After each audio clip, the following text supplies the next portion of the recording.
welcome to the MVP Show. My intention is that you listen to the stories of these MVP guests and are inspired to become an MVP and bring value to the world through your skills. If you have not checked it out already, I do a YouTube series called How to Become an MVP. The link is in the show notes. With that, let's get on with the show. Today's guest is from Germany. He works at Avanade as a manager of experience tech. He was first awarded as MVP in 2021. His mission is to inspire people with a tech background to start their own journey into the tech world. And he focuses on the Power Platform governance. He just delivered a great session on this topic at Dynamics Minds, where we were together last week. So I'm quite excited to have him on the show. You can find links to his bio, social media, etc. in the show notes for this episode. Welcome to the show, Michael. Thanks for having me, and hello. Good to have you on, sir. Good to have you on. And after, I think this was our first time meeting face-to-face? That was the first real meeting, yes. With touching and everything. Exactly. So good, and so good to connect with you finally, because, you know, you're a bit of a legend around the world with all your skills, your public speaking, etc., what you do around the whole enablement of organizations and really getting their governance down correctly. We won't dwell on that. I think we did another episode in the past on that exact topic, you and I. So those that want to listen to that, jump into the go to podcast.nz365guy.com and search for Michael, and you'll see his other episodes. Now, tell me, what I'd like to discuss with you, Michael, is a bit of your journey. How did you get into tech to start with? That's a good question, actually, because I don't have a tech background, so I didn't go to university and study computer science or something. I come from the educational science part and worked as a change manager for organizational development and things like that. So basically, team trainings. Talk to managers and explain them how to communicate properly, something like this. And at some point there was an IT-ish project that I joined, and this was about information classification. And basically the question was, we need someone to translate between the business user and the IT user. I followed around with IT a little bit for a long time. So then I thought, yeah, I can do this. I can translate. And in the end, I'm a consultant. So if I can't do it right now, I will learn it within a couple of days. And then that was my first contact with IT. And that was an interesting project, basically. Classified data of a global enterprise business that was a couple of years, basically, just classifying data, just seeing what is in there, what do we have, how do we classify it, and how do we teach the business user what does this classification mean. So that was a really interesting process. But that kind of got me going in the IT. And then, well, I'm lazy, like most people working in IT in the end. I discovered the Power Platform and built my first highly impressive flow. It was a tea timer to remind me to get the tea bag out of the cup. So press a button and then get a notification 3 minutes later. So it's not really rocket science. But that started it all. So then I dived deeper into the whole Power Platform thing, and I worked a lot with chatbots and with apps. And after a while, I realized I'm kind of okay-ish with developing. That works, but other people are way faster and way better than I am. So I thought maybe leave that to them. And I really realized that I'm really comfortable on the platform side, basically, and the whole governance, administration, security thing that is not really on the end user or maker side, but more on the platform side. And that's where I'm really comfortable, basically, talking with organizations and thinking about strategies and visions and how to implement the platform. That also benefits to my former background, change management.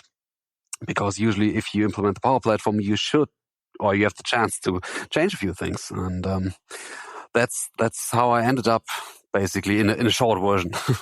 What tools do you use to run your workshops with those people? Are you using any design thinking type process? Do you use anything if you're not in a non-traditional environment, in other words, in a boardroom or a training room, do you use any digital whiteboard type scenarios, as in Klaxoon, Miro, Mural, any of those type of things? No. Back then, that was way before pandemic. We used those things called pen and paper. Sometimes like like flip charts and stuff like that. No digital things whatsoever. Basically, this was real old school pen and paper talking. Sometimes we used the whole workshop room to get up and demonstrate things by standing ourselves over here and over there and using the chairs and the tables and things like this. I've never run such a workshop with a digital whiteboard or something like that. And up to this day, I'm not really comfortable using these. I do like feeling the energy in the room, like being in the same room with people. That really helps if you really think about those strategies and plans. I think that helps you to focus on the topic and really helps all the participants to really stay present. Yeah, 100%. Looking over your career, what's kind of been the biggest career highlights for you? If you point back at them and you go, you know what, that was a pivotal point for me, or I had a particular person that helped me, or are there any kind of inflection points, decisions that you made that really impacted your career? Yes. Well, I do have a person, and I think that was back 2015 or something. That was a freelancer working for the same information classification project I was mentioning earlier. And he had an IT background, kind of IT background, more in the what we would say now would be a modern workplace. So a lot about the office suite and things like that. And with him, I worked on this information classification program.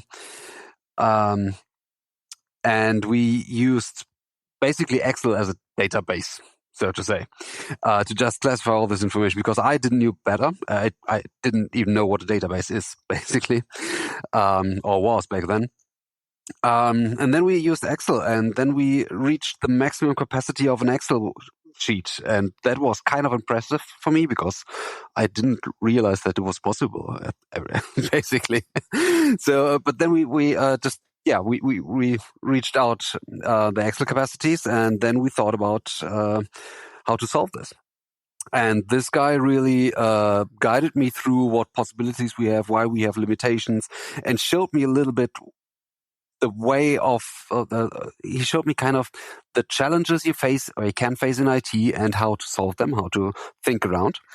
And this kind of stuck with me. I still think about him a lot. Never met him again after this project. I think he was from South America or something. Yeah, he's a South American guy, and I think his parents were from Portugal and Spain. So it's an interesting Latin mix, kind of. Yeah, but he really made the whole work in IT really fun, actually, and educational for me. So I could learn a lot from him. That was nice. And the other part, and that was really an interesting part, that is when I started to blog already. That must have been 2020 or something like that. Because if you start working in IT and you reach out to the community and you see all those people, you read those blogs, see those YouTube videos, you think like there are so many people out there who know their stuff. They know a lot of things, and you are constantly learning, and that is super impressive. And at some point I started to blog, mostly because I used my blog as a learning document or a learning thing for myself, because I tend to forget things.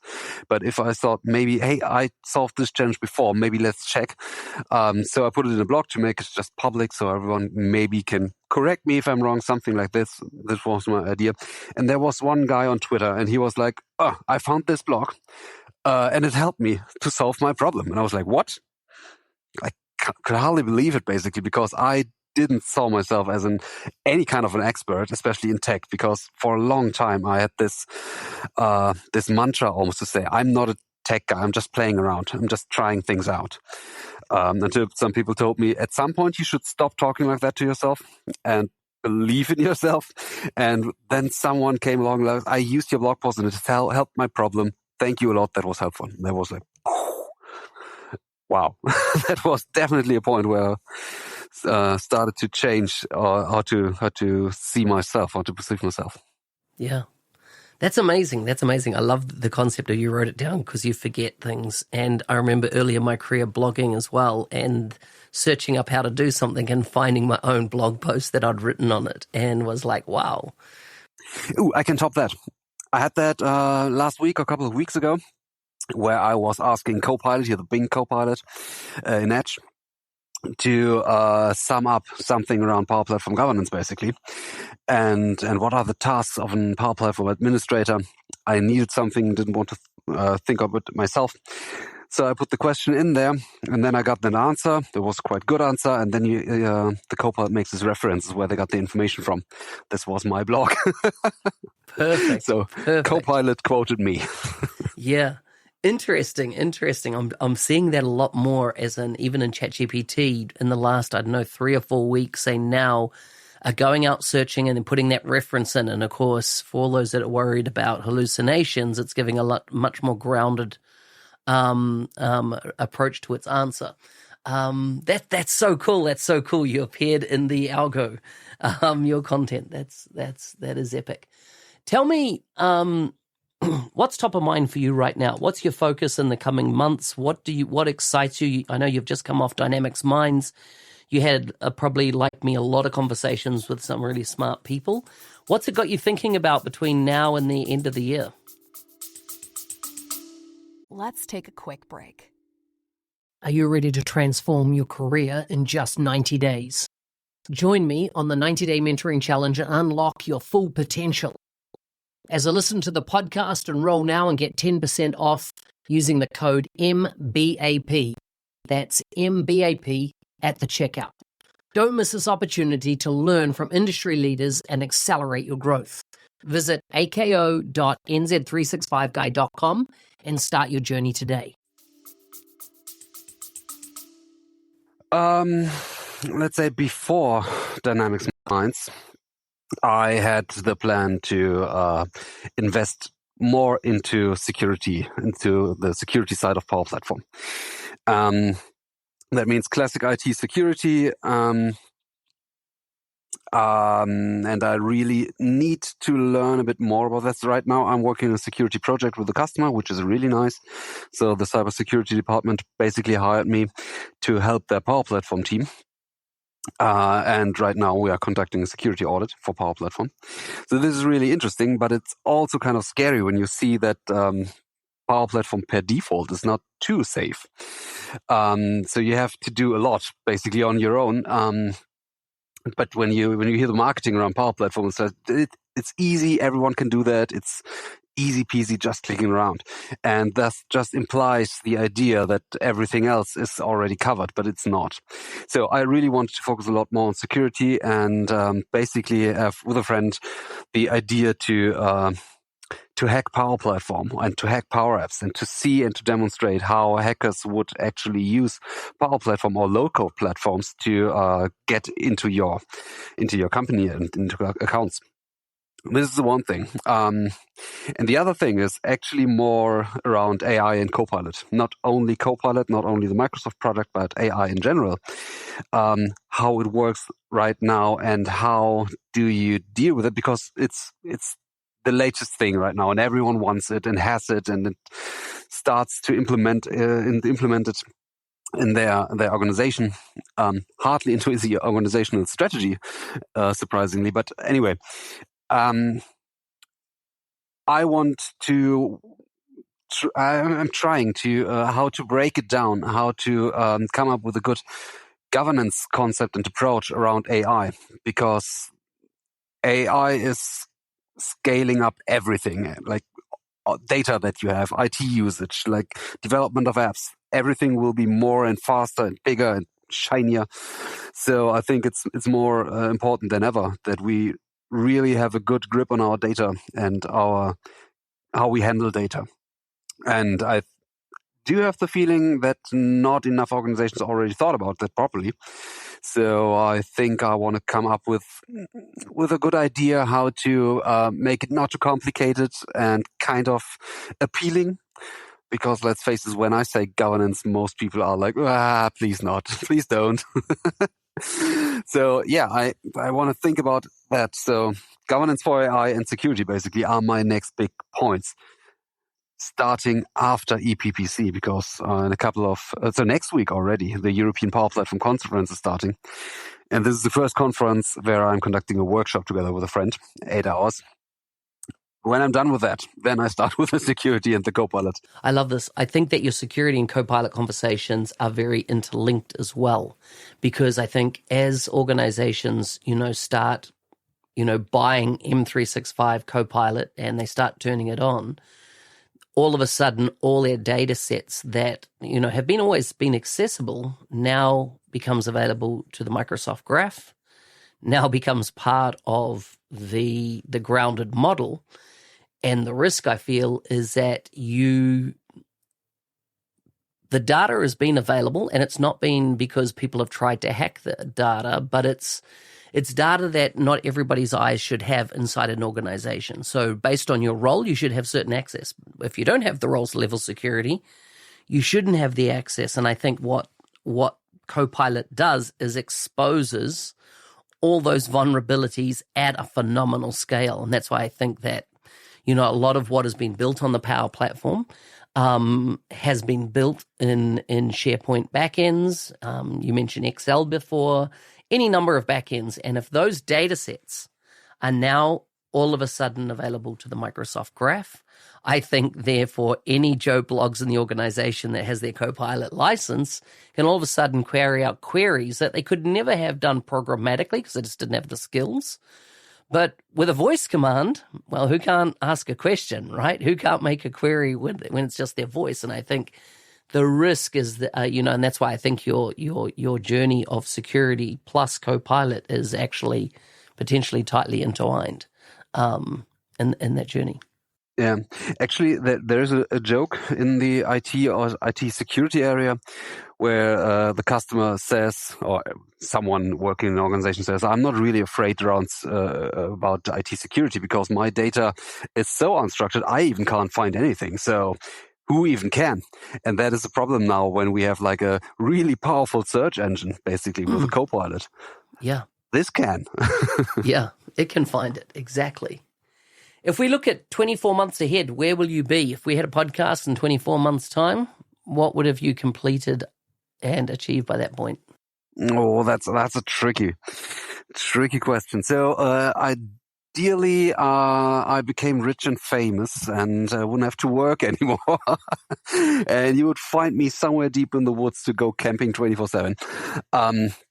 No, but I think this won't happen. I think by then, I will have this great security series published around security and Power Platform, starting at the platform level and then working through each and every service, Power Automate, Power Apps, Power Pages, and so on and so on, so that I, for myself, have a good overview over security challenges in the Power Platform and the services, and that other people who want to read my blog do have the same overview.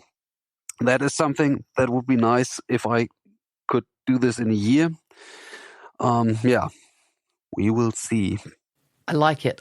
You talked about going into the woods there, and it reminded me of one of my favorite gins, which is called Monkey 47. Have you ever heard of Monkey 47? It's a German gin, right? Yeah, it's a German one from the Black Forest area. And it was from the forest. That's what made me... Yeah. And I tell you what, if anyone's not seen that bottle, you got to get the bottle, because you will see the finest level of craftsman, right down to the cork and the top and the band and the engraving. It's the attention to detail of Monkey 47. I first came across it when I was in Hong Kong. And I tell you what, it is, a gin everybody should have in their liquor cabinet if you're into having the odd drop. Absolutely, yeah, it's a good one. Well, Michael, it's been great talking to you. I look forward to seeing you probably, are you going to Vegas for the conference? No, I'm not traveling to the US this year.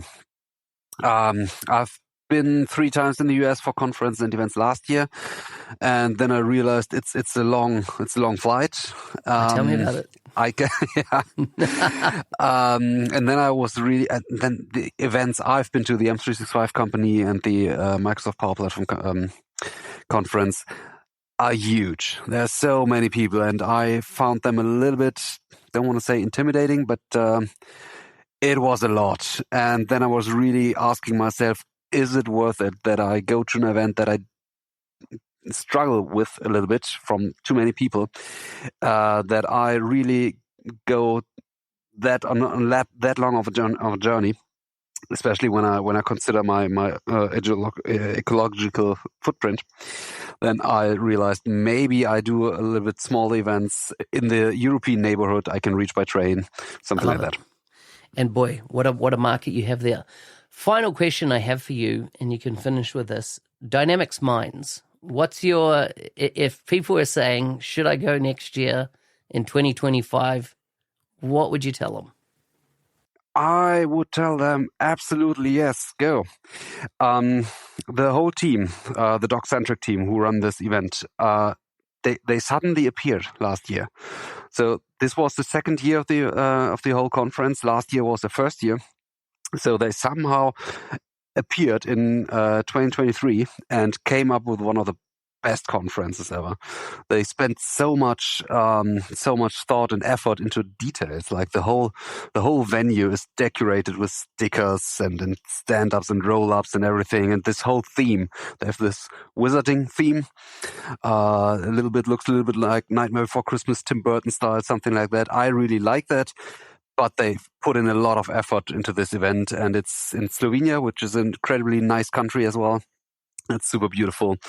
So they put this event into the beginning of the week, so you don't have to consider leaving your family at the weekends. So you can really conduct this or do this as a working event, and it is a great working event because there's so many areas coming together from everything, every dynamics area and the Power Platform family, and this is by far one of my most favorite events that I have throughout the year.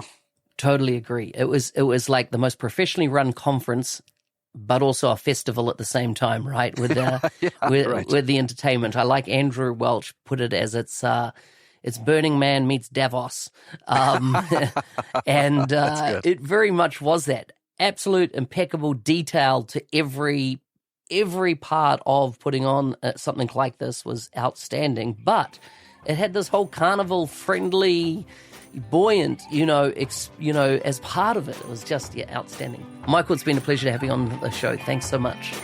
Thank you. Hey, thanks for listening. I'm your host, Business Application MVP Mark Smith, otherwise known as the NZ365 Guy. If you like the show and want to be a supporter, check out buymeacoffee.com/NZ365 Guy. Thanks again, and see you next time.